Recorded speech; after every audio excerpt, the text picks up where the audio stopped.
ఒక్క నిమిషం మనం కండక్టర్ గారితో మాట్లాడే ప్రయత్నం చేద్దాం. అమ్మ నమస్తే. మీరు మీరు పడే ఇబ్బందులు ఎట్లున్నాయి తల్లి?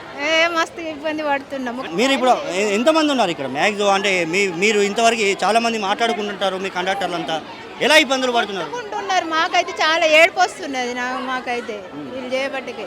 అంటే ఇప్పుడు ఇవే నేనే చూసాను, మీరు బస్సు దిగడానికి కూడా మీకు టైం అది అన్నం కూడా తిననిస్తలేరు అసలు. మేము వచ్చి ఇప్పుడు 10 నిమిషాలు అయితే దెబ్బ కుక్కలా మింగి ఇగో వచ్చేస్తున్నాము. మీరు పడుతున్న ఇబ్బందులు ఎట్లున్నాయి తల్లి? సరే రైట్. మనం అమ్మ చెప్పండి తల్లి. कोरोना आने वाला है अब तो पक्का और इन्फेक्शन मरता please provide more buses for us thank you. చూస్తున్నాం కోవిడ్ కూడా వచ్చే అవకాశాలు ఉన్నాయి, ఇన్ఫెక్షన్ సోకే అవకాశాలు ఉన్నాయని చెప్పేసి మహిళలు కూడా చెప్తున్నారు. ఎందుకంటే ఇప్పటికే కోవిడ్ వస్తుంది అనే ఉద్దేశంతో JN1 కాబట్టి అలర్ట్ చేశారు. ఆల్రెడీ అలర్ట్ చేసినా కూడా కోవిడ్ కూడా ఇక్కడ సోకే అవకాశం ఉంది. ఇలాంటి క్రౌడ్ దాదాపు మాస్కులు పెట్టుకోకుండా కూడా వాళ్ళు వెళ్తున్నారు అని చెప్పేసి ప్రయాణికులు ఇబ్బంది పడుతున్నారు. మరికొంతమంది ఉన్నారు, వాళ్ళని అడిగి తెలుసుకునే ప్రయత్నం చేద్దాం. ఎక్కడికి వెళ్తున్నారండి మీరు? అంటే బస్ కోసం వెయిటింగ్ అండి మీరు? అంటే ఈ క్రౌడ్ని చూస్తే ఎట్లా అనిపిస్తుంది? లేదు ఇప్పుడు నేనైతే ఏం చెప్పలేదు, ప్లీజ్ నాకు. రైట్. మనం మరికొంతమందితో మాట్లాడే ప్రయత్నం చేద్దాం. బాబు నమస్తే. ఎటు పోతున్నావు బాబు? Uppal ring road. Uppal ring road. మరి బస్ ఇంతమంది జనాలు ఉచిత ప్రయాణం ఎట్లా అనిపిస్తుంది? చాలా మంది ఎక్కిండ్రు అలా. నువ్వు ఇప్పుడు ఈ బస్ ఎక్కే పరిస్థితి ఉందా? లేదు అనుకుంటానా మరి, అనుకుంటానా. బస్ పాస్ చెల్తుందా? పాస్ చెల్తుందా?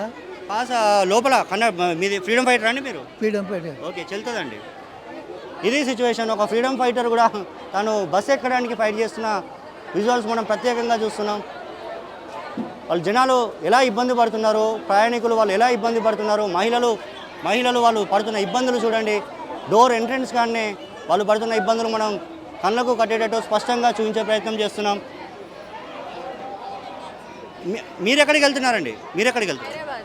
ఈ క్రౌడ్ చూసి ఏమనిపిస్తుంది జనాలు? ఏమనిపిస్తుంది, చాలా కొట్టుకునేటట్టుకున్నారు, చాలా ఇబ్బందిగా ఉంది. ఇట్లా ఏం చేస్తే చాలా పొద్దున వచ్చినాం, బస్సులు దొరకక మళ్ళీ అటుపోతే వాళ్ళు 700 అంటున్నారు ఛార్జీ. అందుకనే పోదాం అనుకుంటున్నాం. చాలా ప్రవేశపెట్టిన ఉచిత పథకం మహిళలకి ఎలా ఉంది? ఇప్పుడు మీకు ఏమనిపిస్తుంది? ఇబ్బందిగా ఉంది పెట్టినవి. ఎంతైనా చాలా ఇబ్బందిగా ఉంది. బస్సుకు సీట్లు చక్కగా లేవు, నిలబడి వచ్చి కూడా అవుతుంది. పిల్లలు కూడా చాలా కష్టంగా వస్తున్నారు. బస్సులో సీట్లు ఏమో కానీ ఫస్ట్ ఆఫ్ ఆల్ నిలబడడానికి కూడా బస్సులో ప్లేస్ లేని సిచ్యువేషన్ నెలకొంది అని మహిళలు ఆవేదన వ్యక్తం చేస్తున్నారు. వాళ్ళు ఇప్పటివరకు కూడా గతంలో కనీసం మేము బస్ ఎక్కి హ్యాపీగా మా గమ్యస్థానాలకి టికెట్ పెట్టి కొనుక్కొని వెళ్ళే వాళ్ళం. ప్రస్తుతం అయితే వెళ్ళే సిచ్యువేషన్ కూడా లేదంటున్నారు. మనం బస్ స్టాండ్ మొత్తం కిక్కిరిసిపోయిన విజువల్స్ మనం చూపించే ప్రయత్నం చేస్తున్నాం.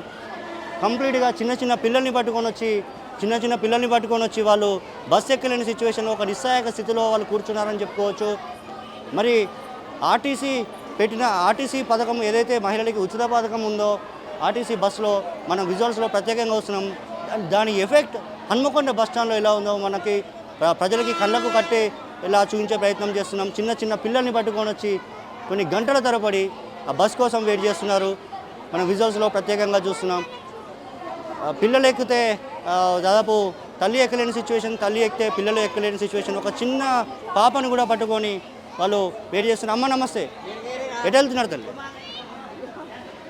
ఒక చంటి పాపని మనం విజువల్స్లో చూపించే ప్రయత్నం చేద్దాం. ఒకసారి తల్లి చంటి పాపను పట్టుకుని ఎక్కే పరిస్థితి ఉందా అమ్మ? ఈ బస్సు ఎక్కే పరిస్థితి ఉందా మీరు? లేదు లేదు లేదు, వేస్ట్గా పెట్టాడు. ఇట్లా వెళ్ళిపోతున్నాను అన్న. హైదరాబాద్ ఎక్కలే బస్సు?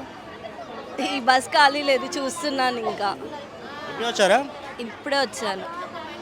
చిన్న పిల్లల్ని పట్టుకొని వాళ్ళు బస్సు ఎక్కడానికి వాళ్ళు పడుతున్న కష్టాలు మనం విజువల్స్లో చూపించే ప్రయత్నం చేస్తున్నాం.